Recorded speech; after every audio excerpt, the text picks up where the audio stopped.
Hello viewers, welcome to জ্ঞান সমগ্র। আজকের এই ভিডিওটিতে আমরা আলোচনা করব আসাম ডিরেক্ট রিক্রুটমেন্ট 2024 এর জন্য গ্রেড 3 এবং গ্রেড 4 এর পরীক্ষার খুব গুরুত্বপূর্ণ 10টি প্রশ্ন উত্তর নিয়ে। তো এই ভিডিওটি হচ্ছে সিরিজ 15। তো আমাদের টার্গেট ছিল 1000 এমসিকিউ সম্পূর্ণ করা। তো তাহলে চলুন শুরু করা যাক আজকের মূল ভিডিওটি। তো তার আগে আমি জানিয়ে দিই যে আমার টেলিগ্রাম চ্যানেল জ্ঞান সমগ্রতে আপনি জয়েন হতে পারেন। সেখানে সব ভিডিও পিডিএফ তাছাড়া ভিডিওর লিঙ্ক সব কয়টি দেওয়া রয়েছে, তো সেখানে জয়েন হতে পারেন। তো তাহলে চলুন শুরু করা যাক। হু ওয়াজ known as Lai Konwar before he became the king of the Ahom kingdom? অর্থাৎ আহোম রাজ্যের রাজা হওয়ার পূর্বে কে লাইকুয়ার নামে পরিচিত ছিলেন? অপশনে পরমাত্ম সিংহ, গদাধর সিংহ, রুদ্র সিংহ, শিব সিংহ। তো রাইট আনসার হবে রুদ্র সিংহ। লাইকুয়ার নামে পরিচিত ছিলেন রুদ্র সিংহ। পরের প্রশ্ন, who built the mosque at Hajo, popularly known as Poa Mecca? অর্থাৎ হাজুর জনপ্রিয় পোয়া মক্কা মসজিদটি কে নির্মাণ করেছিলেন? অপশনে গিয়াসউদ্দিন আউলিয়া, হুসাইন শাহ, সুজাউদ্দিন মোহাম্মদ শাহ, বখতিয়ার খিলজি। তো রাইট আনসার হবে সুজাউদ্দিন, অপশন সি, সুজাউদ্দিন মোহাম্মদ শাহ। তিনি হাজুর পোয়া মক্কা মসজিদটি নির্মাণ করেছিলেন। পরের প্রশ্ন, who began a campaign to inflict wounds on Ahom princes who were eligible for the throne?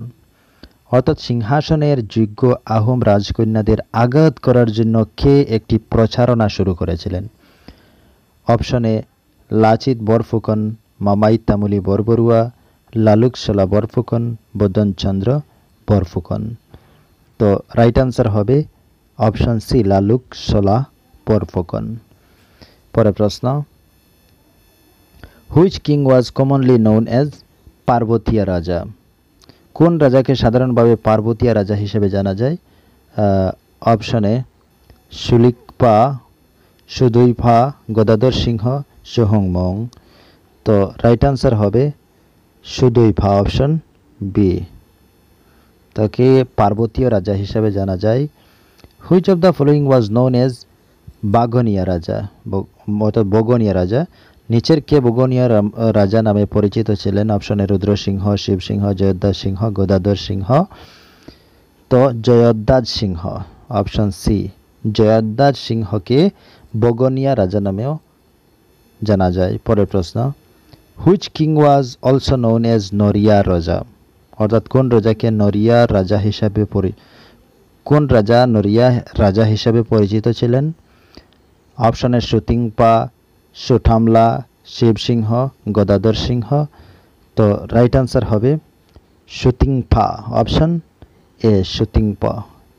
তাকে নরিয়া রাজা হিসাবে জানা যায়। পরের প্রশ্ন, which Ahom king created the post of Borphukan for the first time? অর্থাৎ কোন আহোম রাজা সর্বপ্রথম বরফুকন পদটি সৃষ্টি করেছিলেন? অপশনে প্রতাপ সিংহ, রুদ্র সিংহ, গদাধর সিংহ, চক্রধ্বজ সিংহ। তো রাইট আনসার হবে প্রতাপ সিংহ। তিনি প্রথম বরফুকন এই পদটি সৃষ্টি করেছিলেন। পরের প্রশ্ন, two Ahom kings were known as Burha Raja, one was Pratap Singh and other ওয়াজ? দুইজন আহোম রাজা বুড়া রাজা বলে পরিচিত ছিলেন। একজনের নাম হলো প্রতাপ সিংহ, অন্যজনের নাম কি? অপশনে সুকাপা, গদাধর সিংহ, সুপিনপা, রুদ্র সিংহ। তো রাইট আনসার হবে গদাধর সিংহ, অপশন বি এখানে শুদ্ধ। পরের প্রশ্ন, the temple of Umananda is associated with which deity? অর্থাৎ ওমানন্দ মন্দির কোন দেবতার সঙ্গে সম্পর্কিত? শিব, দুর্গা, বিষ্ণু, চন্দ্রিকা। তো রাইট আনসার হবে শিব। ওমানন্দ মন্দিরটি শিব দেবতার সঙ্গে সম্পর্কিত। পরের প্রশ্ন, who was the second person to lead the battle of Saraighat next to Lachit Barphukan? অর্থাৎ লাচিত বরফুকনের পর সরাইঘাট যুদ্ধে নেতৃত্ব দেওয়া দ্বিতীয়জন ব্যক্তি কে ছিলেন? অপশনে মোমাই তামুলি, রুচিনাথ বরগুহাই, লালুক সলা বরফুকন, অতন বরগুহাই। তো রাইট আনসার হবে অতন বরগুহাই। তিনি লাচিত বরফুকনের পরে সরাইঘাট যুদ্ধের নেতৃত্ব দিয়েছিলেন। তো এই হচ্ছে 10টি প্রশ্ন। এই পর্যন্ত 150টি প্রশ্ন সম্পূর্ণ হয়েছে 1000 প্রশ্নের মধ্যে। তো আশা করা যায় আমাদের এক্সামের পূর্বেই 1000 এমসিকিউজ সম্পূর্ণ করব। তো যদি ভিডিওটি ভালো লাগে অবশ্যই লাইক শেয়ার করবেন, আর পরবর্তী ভিডিওগুলি পেতে অবশ্যই চ্যানেলটি সাবস্ক্রাইব করে পাশে থাকবেন। ধন্যবাদ।